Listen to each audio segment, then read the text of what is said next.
The silence inside the SUV was more searing than any scream. My son. Jason's words still echoed in my ears. If you're not going to do what I want, then stay out on the street.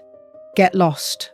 When the door slammed shut and the car sped away, leaving me alone in the darkness of a desolate road at 62 years old, with no money, no cell phone, I knew something in me had died forever. What I couldn't imagine was that there, on that desperate night near Boulder, Colorado, a woman in a wheelchair would emerge. She took my hand and whispered, "Pretend to be my daughter, dear. Your son and daughter-in-law are going to regret this bitterly." My name is Eleanor, and until that night, I was proud of having raised a brilliant son. Jason was a successful lawyer, married to Lauren, a beautiful and ambitious woman. I had given them everything I had, my house, my savings, my trust, all in the name of love. When I had the mild stroke 6 months ago, they took me in at their place. But every day was a new humiliation.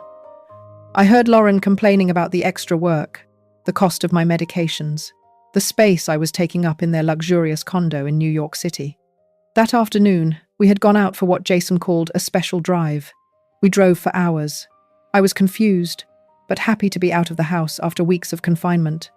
When it started to rain, we got into an argument about the will, which Jason insisted I modify, leaving everything to him and nothing to my niece Megan, who always took care of me. "Don't you understand, Mom? I'm the one taking care of you now," he shouted at me. When I refused, the car stopped abruptly on the shoulder of a side road, very much like those surrounding the Rocky Mountains. "Get out," Lauren ordered from the passenger seat without even turning to look at me. "But it's raining, son. Where are we?" "Either you sign the documents or you get out right here. We're sick of your ingratitude," Jason replied with a coldness I had never seen in his eyes. When I tried to argue, he simply got out of the car, opened the back door, and yanked me by the arm. I fell into the mud, my legs too weak to support me. The rain mixed with my tears as I watched my own son and his wife abandon me, speeding away into the darkness without looking back. I stayed there, sitting in the mud, the icy drops running down my wrinkled face. The dark sky seemed to be collapsing over me. There was no house nearby, just a poorly lit road and the sound of the rain. The bag that was in the car contained my documents, medications, and the little money I still had. Everything was gone. I tried to get up, but my body was trembling from the cold and fear. My knees gave out, and I fell back to the ground. It was then that I heard the sound of wheels on the wet pavement. I thought it was Jason coming back apologetically, but when I turned, I saw a different silhouette emerging from the fog.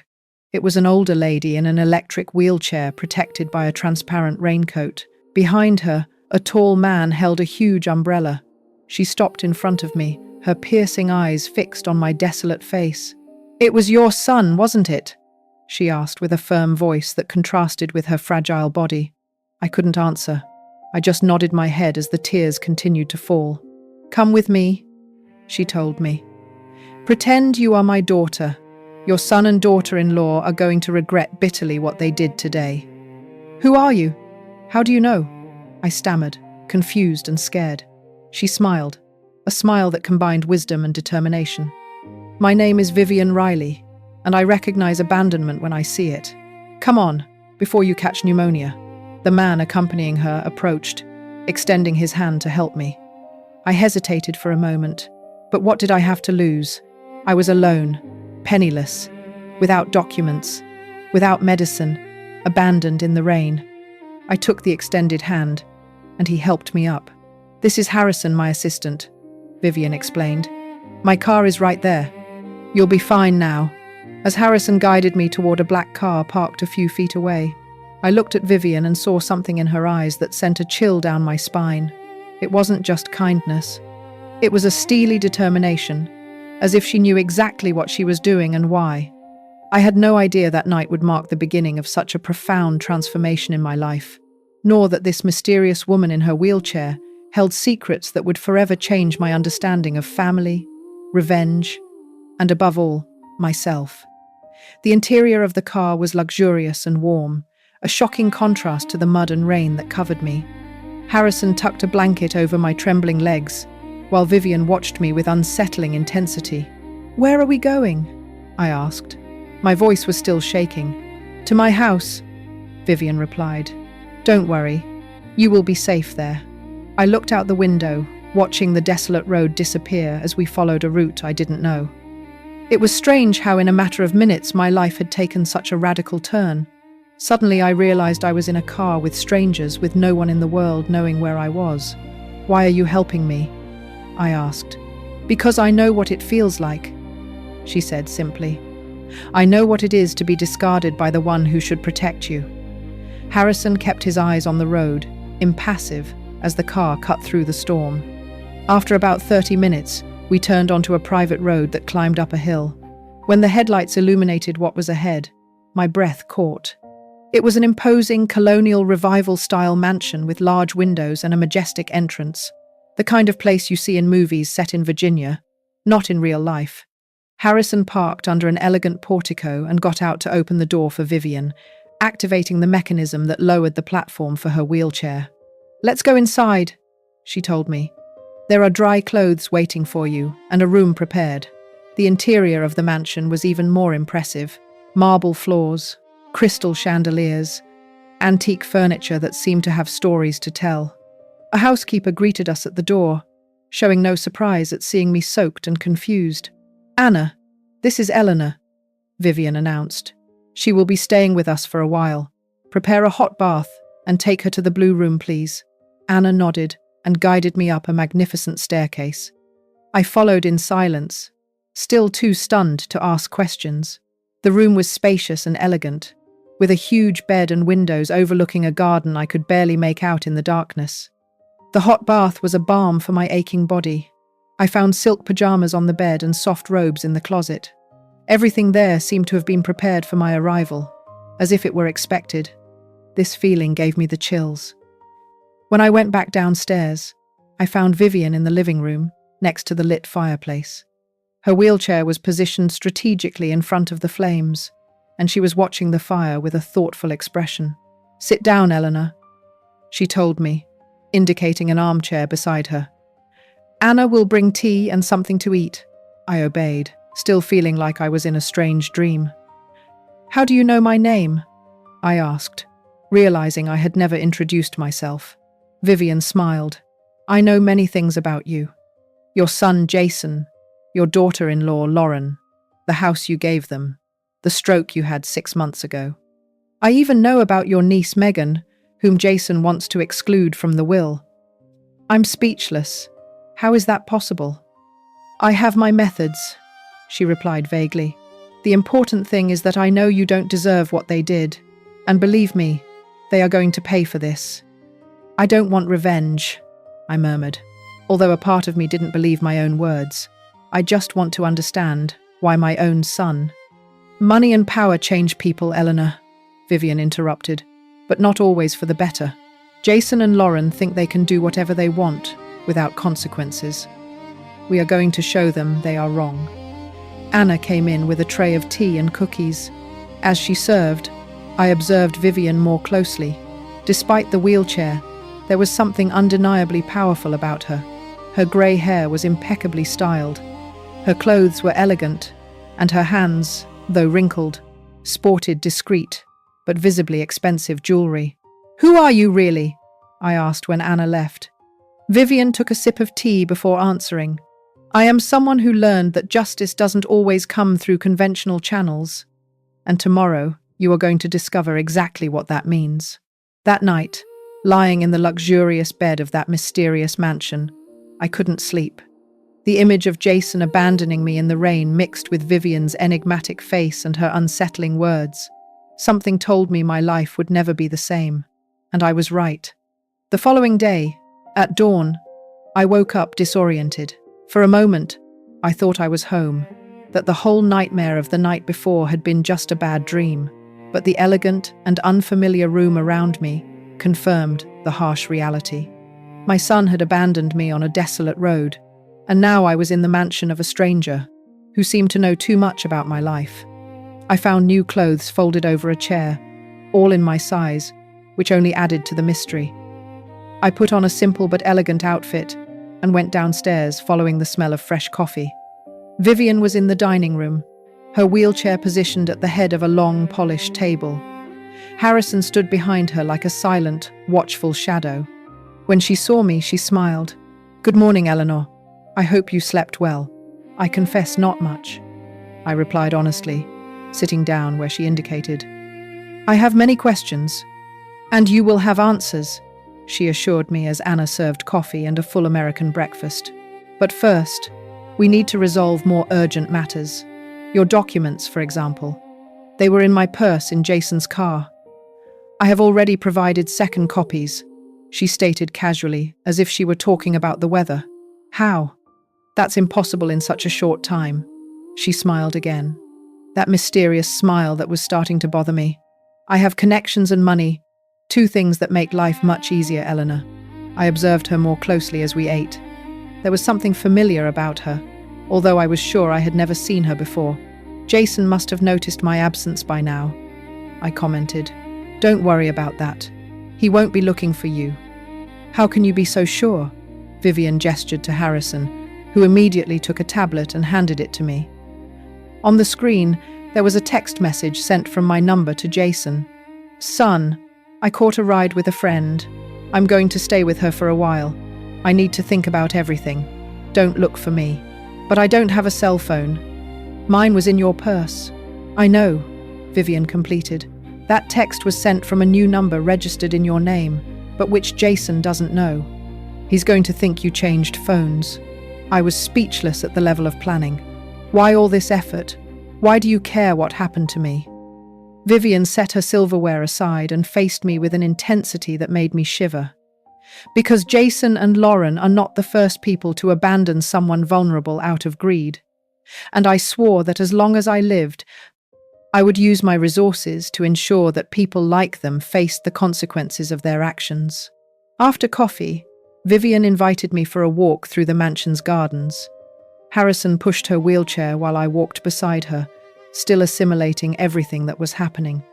The garden was a spectacle in itself, with fragrant rose bushes, ornate fountains, and marble statues. We stopped under an elegant gazebo, where Vivian dismissed Harrison with a gesture. "Eleanor," she began when we were alone, "there's something I need to show you." She took a small remote control from her pocket and pressed a button. To my surprise, a panel slid open on the gazebo floor, revealing an embedded digital screen. With another button, the screen lit up, showing an image I recognized instantly. The condo where I lived with Jason and Lauren. "What is this?" I asked, alarmed. "I have cameras installed at several strategic points around your place," she explained calmly. "Watch." The image changed, showing Jason and Lauren in the living room. There was no sound, but it was clear they were arguing. Jason looked nervous, running his hands through his hair repeatedly, while Lauren gesticulated angrily. "They're arguing about you," Vivian said. "Lauren is worried you might have gone to the police. Jason is assuring her that you wouldn't, that you were always too weak to confront them." I felt a deep pain watching my son talk about me that way, even without hearing his words. How could he know me so little? "Why are you showing me this?" I asked, feeling tears welling up. "So you understand who you're dealing with. They are not remorseful, Eleanor. They are only worried about the consequences for themselves." The image changed again, showing Jason in the study on the phone. He looked agitated. "He's talking to his lawyer now," Vivian explained. "He's asking what happens to his inheritance if you disappear for long enough to be declared deceased." My heart sank. Is my son planning my death? Not exactly, but he is exploring options to benefit from your absence. I closed my eyes, unable to keep watching. "Why are you doing this? Why do you care so much about my situation?" Vivian turned off the screen, and the panel closed back up on the gazebo floor. For a long moment, she remained silent, looking at the gardens with a distant expression. 20 years ago, she finally began. I was a very different woman, healthy, active, with a promising career as a judge. I had an only son, Owen, and an ambitious daughter-in-law, Chloe. Her voice trembled slightly, the first display of vulnerability I had seen in her. "When I suffered an accident that left me paraplegic, they took me into their home. At first, everything seemed fine, but little by little, the comments, the complaints, the humiliation began exactly as it happened to you. I felt a chill as I realized the similarities between our stories. One night, after an argument about money, they took me for a drive. Owen stopped the car in an isolated area and abandoned me there in my wheelchair with no phone, no money, nothing. My God, I murmured, horrified. I stayed there for hours until a couple found me and called the police. When they rescued me, I made a decision. I would never be a victim again. And I would use everything I had, my legal knowledge, my connections, and my money to get revenge and to help other people in the same situation. And what happened to your son? I asked, fearful of the answer. A somber smile formed on her lips. Owen and Chloe lost everything, absolutely everything. It took me years, but I managed to prove they had embezzled money from the firm where they worked. He was arrested. She left him. When Owen got out of jail, he was a broken man, penniless, wifeless, with no future. The way she spoke, showing no remorse whatsoever, scared me. And you didn't feel sorry? He was your son. He stopped being my son the moment he left me to die on that highway, she replied coldly. Since then, I've helped other women like us, Eleanor. Women betrayed by those who should protect them. And what do you plan to do with Jason and Lauren? I asked, my heart pounding. The same, she simply replied. I'm going to ruin them completely, unless you ask me to stop. I looked at her confused. Why would you give me that choice? Because revenge must be a conscious choice. Eleanor, I don't want you to blame me later when you realize the extent of what I'm going to do. You need to decide. Do you want your son and daughter-in-law to pay for what they did, or do you prefer to just move on? I looked at the immaculate gardens around us, trying to process everything I had discovered. A part of me wanted to scream, no, stop, to protect Jason despite everything. But another part, a part I barely recognized in myself, wanted to see him face the consequences of his actions. I need time to think, I finally replied. Time is something we have plenty of, Vivian said, maneuvering her wheelchair to head back to the mansion. But remember, while you're thinking, they are planning how to permanently get rid of you. I followed her back to the house, feeling as if I were walking a tightrope between the past and a future I could barely imagine. In the days that followed, I lived in a strange limbo. Vivian's mansion was like a world apart, protected and isolated from reality. I was introduced to the staff. In addition to Anna and Harrison, there were gardeners, security guards, and a team of people working in offices in the basement, whose exact functions were never clear. Every morning, Vivian showed me new images of Jason's condo. I saw my son and Lauren continuing their lives normally, showing no remorse, discussing how they would divide my assets in case I never reappeared. The pain I felt seeing those scenes was indescribable, but Vivian insisted that I needed to see. The truth hurts, but illusion kills, she would say. One particularly cold morning, Vivian took me to a part of the mansion I hadn't yet seen. It was a kind of gallery with portraits on the walls and objects in display cases. It looked like a private museum. These are the other women I've helped, she explained as Harrison slowly pushed her chair down the hallway. Each one has her story, her pain, her redemption. I looked at the portraits of women of different ages. All had a look that mixed dignity and determination. Under each photo, there was a small plaque with a name and 2 dates. What do those dates mean? I asked. The first is when they were abandoned. The second is when they obtained justice. At the end of the hallway, there was an empty space on the wall. This spot is reserved for you, Vivian said with an enigmatic smile. That afternoon, I received an unexpected visit. A middle-aged woman, elegant and with an air of authority, introduced herself as Lillian Shaw, Vivian's personal attorney. She brought a folder full of documents. Mrs. Eleanor, she began formally, I am here to discuss your legal options. Legal options? I repeated, confused. Yes. Vivian asked me to prepare different strategies depending on what you decide to do regarding your son and daughter-in-law. Lillian opened the folder and began to explain to me in clear but technical terms how we could proceed. One option was simply to ensure my security and financial independence, annulling any power Jason had over my assets. Another option, more aggressive, involved reporting him for abandonment of a vulnerable person, which could result in serious legal consequences. And then there was the third option, which Lillian presented with a professional neutrality that contrasted with the gravity of what she was suggesting. We could ruin Jason and Lauren completely using Vivian's resources and connections to expose frauds they didn't even know they were committing. Frauds? What frauds? I asked, alarmed. None yet, Lillian calmly replied. But we could create convincing evidence. That would be illegal, I murmured, horrified. Technically, yes, Lillian admitted, but Vivian has ways to ensure that nothing turns against you. The choice is yours, Mrs. Eleanor. What do you wish to do? When Lillian left, I sat alone in the library for hours, contemplating what to do. In the evening, Vivian found me still there, lost in my thoughts. Have you decided yet? She asked, maneuvering her chair to sit beside me. How can I choose between protecting my son and protecting myself? I replied, anguished. He made that choice when he left you on that highway. Vivian reminded me, her voice firm but not cruel. Jason chose the money over you. He's my son, I insisted, tears running down my face.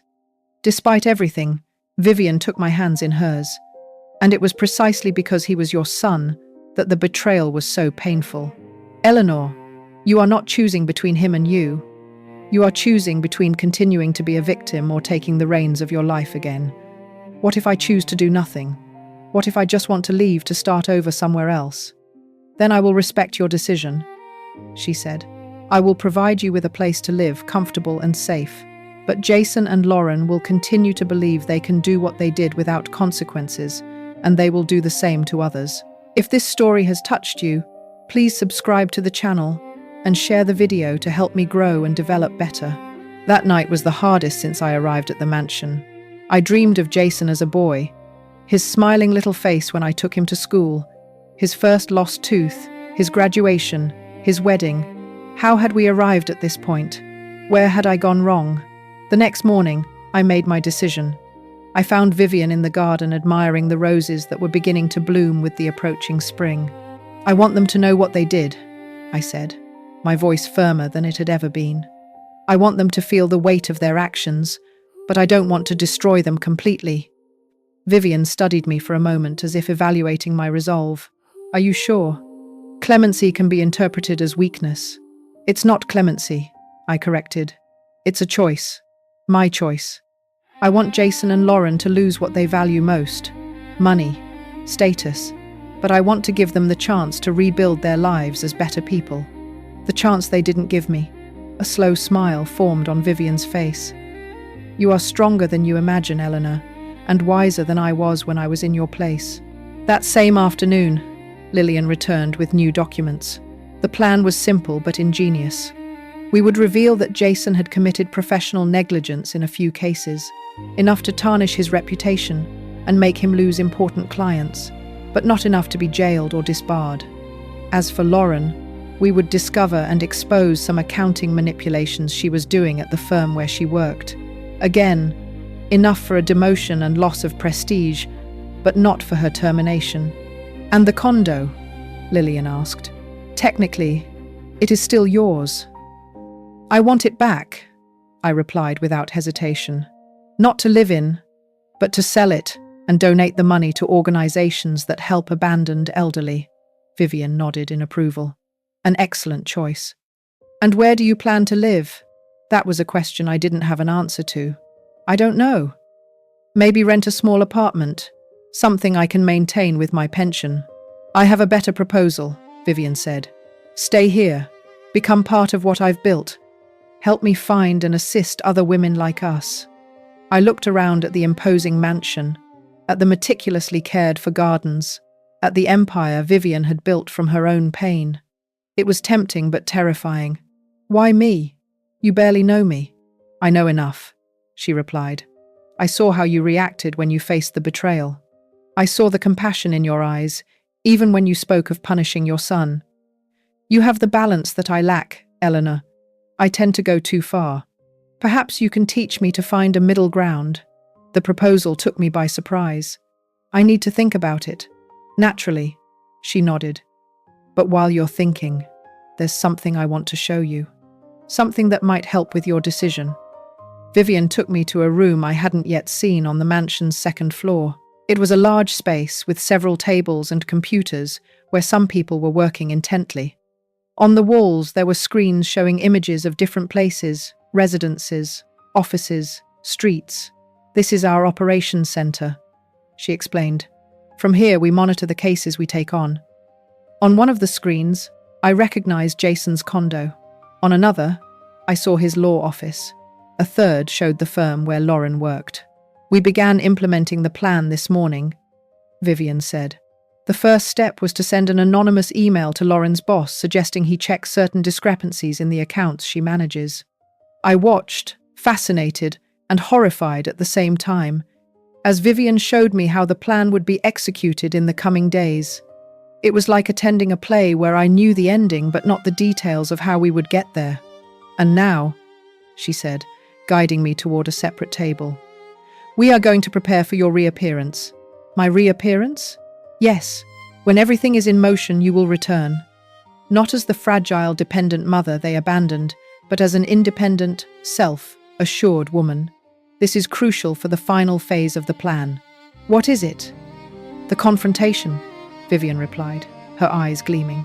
The moment you look them in the eyes, and they know they've lost. Vivian's mansion became my home.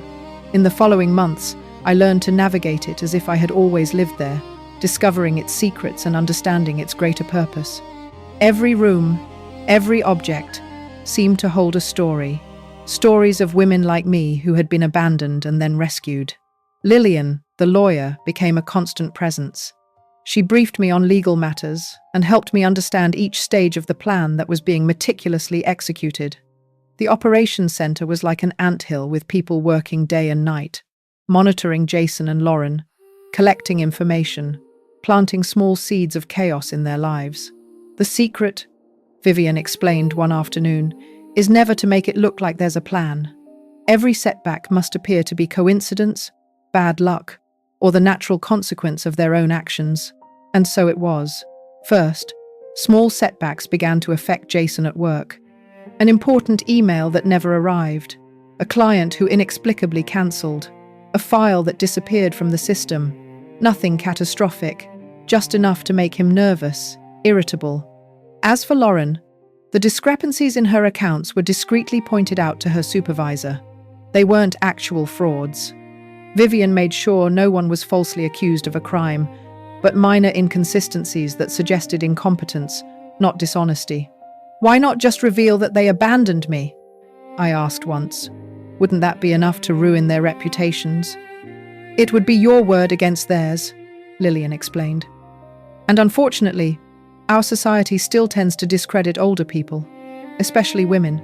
Jason would likely claim you are confused, exaggerating, or even making it up out of resentment. It's more effective to attack what they truly value: professional success, money, status. I watched through the cameras as the lives of my son and daughter-in-law slowly began to unravel. Arguments between them became more frequent and bitter. Jason blamed Lauren for spending too much. She accused him of being incompetent. They no longer had time for sophisticated dinners or parties with friends. Financial worry began to corrode their relationship. One night, I saw Jason drinking alone in the living room, looking at an old photo, a photo of us when he was a child.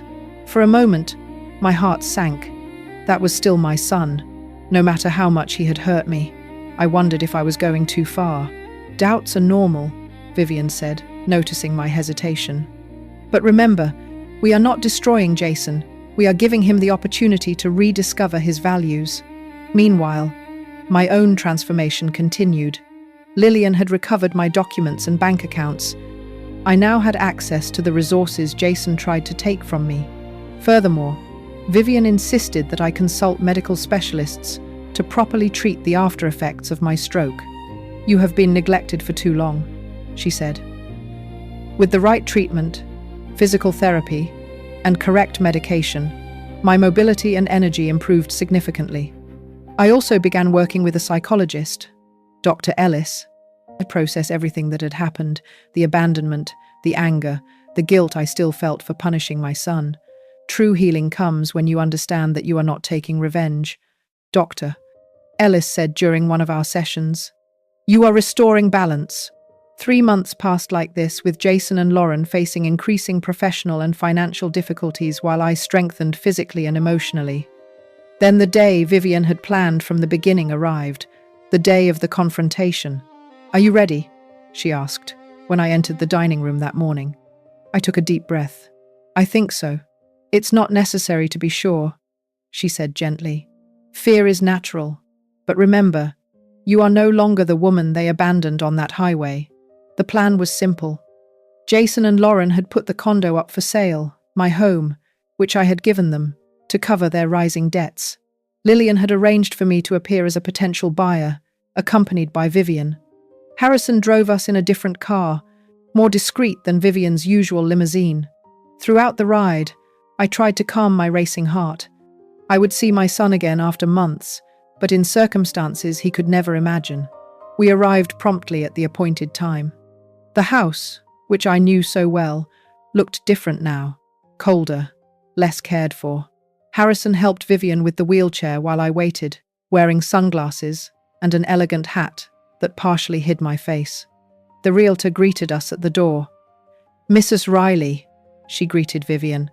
"And this must be your friend, Mrs. Vance." "Mary," I replied simply. "Just Eleanor." We went inside. The house was staged for the visit, but I noticed small signs of decline. A worn sofa, walls that needed new paint, valuables that had disappeared, probably sold. "Are the owners home?" Vivian asked the realtor. "Yes, Mr. and Mrs. Vance are home. They asked to be present during the showings." My heart raced even faster when I heard approaching footsteps. And then there he was, Jason, my son, thinner and with deep dark circles, but still with that confident gait he had inherited from his father. Beside him, Lauren, tense and visibly stressed. "Good day," Jason said, extending his hand to Vivian first. "Jason Vance, and this is my wife Lauren." "Vivian Riley," she replied, accepting the handshake. "And this is my friend who is interested in the house." Jason turned to me, his professional smile already on his face, ready to convince me to buy. But when I took off my glasses, the smile froze. His eyes widened in recognition and shock. "Mom," he whispered, his face turning pale. Lauren, who was beside him, let out a small gasp. "It's not possible." "Hello, Jason," I said, my voice surprisingly steady.